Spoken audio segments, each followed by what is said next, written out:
সুপ্রিয় দর্শক, আপনারা শুনছেন উগান্ডা টিভির সন্ধ্যা 12:72 সংবাদ। সংবাদটি প্রচারিত হচ্ছে দুষ্ট রাজ্যের ফিফা ওয়ার্ল্ড কাপ থেকে। আমি খবর পড়ছি উগান্ডা টিভিতে। দেশে 95% মুসলিম থাকা সত্ত্বেও কালেমার পতাকা উড়তে বাধা, কিন্তু ইহুদি খ্রিস্টান দাজ্জাল অনুসারীদের পতাকা বড় বড় টাওয়ারের উপর লাগিয়ে আনন্দ করে বেড়াচ্ছে বাঙালি কিছু চুদনারা। এদিকে চুরের বাংলা, চুরের দেশ, হালকা বাতাসে কারেন্ট শেষ। দেশব্যাপী শুরু হলো লোডশেডিং এর প্যারা। প্রতি ইউনিটে 1.5 টাকা বাড়ানোর পরও কারেন্টের যন্ত্রণায় ভুগছেন সাধারণ জনগণেরা। অন্যদিকে ইরানের সাথে ট্রাম্পের বন্ধুত্ব হয় হিংসায় আর টেনশনে পরে রাত বিরেতে গাঁজা সেবন করেন ভারতের প্রেসিডেন্ট নুরুল হক মোদি। অপরদিকে আর্জেন্টিনার আব্বু ব্রাজিলের শত্রু মিস্টার জার্মানিকে 2-0 করে ভরে দিল ইকুয়েডর। এদিকে হুশিতে বিচেহারা ব্রাজিলিয়ান এবং এলাকা ছাড়া আর্জেন্টিনার সাপোর্টাররা।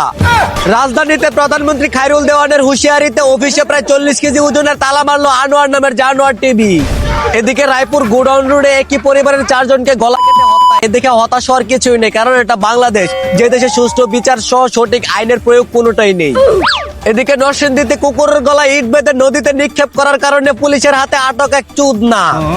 ধারণা করা যায় কুকুর হত্যার কারণে মানুষের হোকায় গিয়ে আঘাত লাগলেও একের পর এক মানুষ হত্যার কোনো প্রতিবাদ নেই বাঙালি জাতির, এমনই এক নিঃসন্দেহকর আক্ষেপ জানিয়েছেন আনোয়ার নামের জানোয়ার টিভি।